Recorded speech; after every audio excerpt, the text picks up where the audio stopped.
my dad kind of felt like, well, he didn't like being left in the car for long periods of time. No one does. No, he didn't. Not either. just disabled people. That's not a feature of being disabled. Finally, go in and ask your mom being left so alone in a roll hot down car. The window, it's gonna be all, but he didn't want to get out. He barely got out. I mean, when Grandma got mauled by a tiger was one of the rare times he ever got out of the car. And there were stairs everywhere and curbs and shit. And back, when my dad was in a wheelchair, that's when I became aware that curbs were handy unfriendly. Try tipping your dad backwards and then hopping. That was popping the curb. Yeah, because he could drop him on his head. He could fall on his head, and I did. He tipped over quite a few times, and it was always like a real fucking chickens with their heads cut off kind of panic or whatever. It took us a while to right his ship.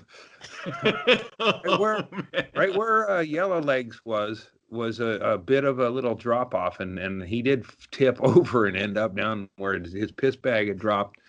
Been dumped out for a year, and I don't know that it was wet when he dumped over, but that was a danger area, and he just rolled back, and nobody stopped him, and he didn't know he was rolling back until he was on his head. Why is a 12-year-old the one in charge of a grown man in a kind of level? He'd like nod off, or I think it was that's why it was like a panic. It was unexpected. It's like shit, dead legs and on his head and mad. And stuff, and there was, we didn't have like everybody grab an arm kind of teamwork, right? How many arms did your dad have? Oh yeah, he had two. He had 4 3 brothers.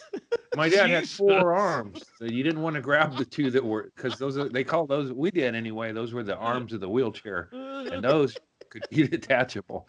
So you grab them.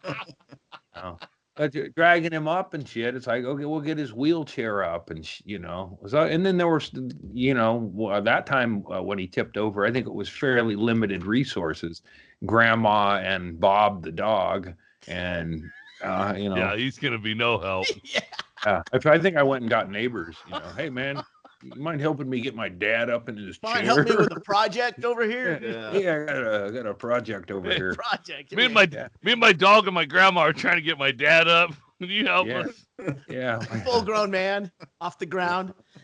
Yeah, and then we had them 2 old ladies as immediate neighbors for most of that time frame. So I must have had to go hunting. But I did remember he was down for a while, and he was pissed off. And then you get over it when you're down on the ground with dead legs and nobody can lift you up.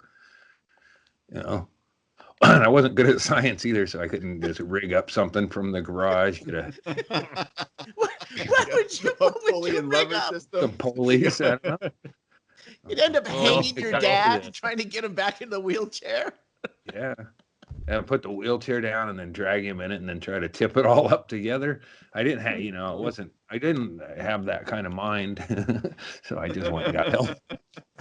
Tie him in a station wagon and try to pull him up through his wheelchair. Yeah. Get him on my cart.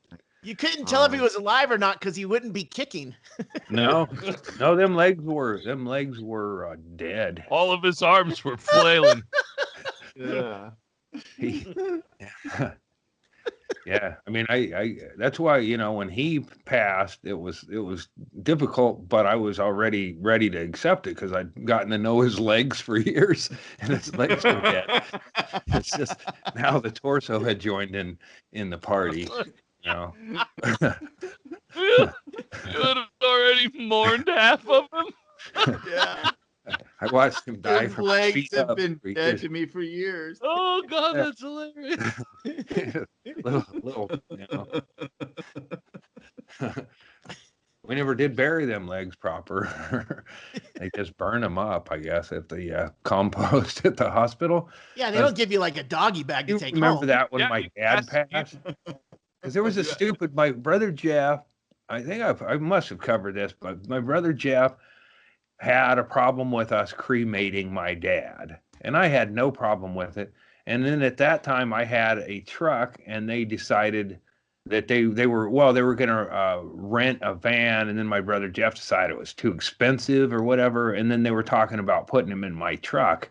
Like, no fucking way, because I'd had a refrigerator blow out of my truck by that, you know, I was like, I stood it up and didn't bungee it, and it blew out of my truck, and it was a real disaster. And this was like a month after that, you know. A month after that. You lost an entire refrigerator out of the back of your truck? I went to go pick up a fridge. And when you pictured taking your dad in a coffin, you pictured standing it up like a refrigerator in the back of the truck. I'm not doing that again. If they had my dad if they cut the box to fit my dad, I might have been cool with it.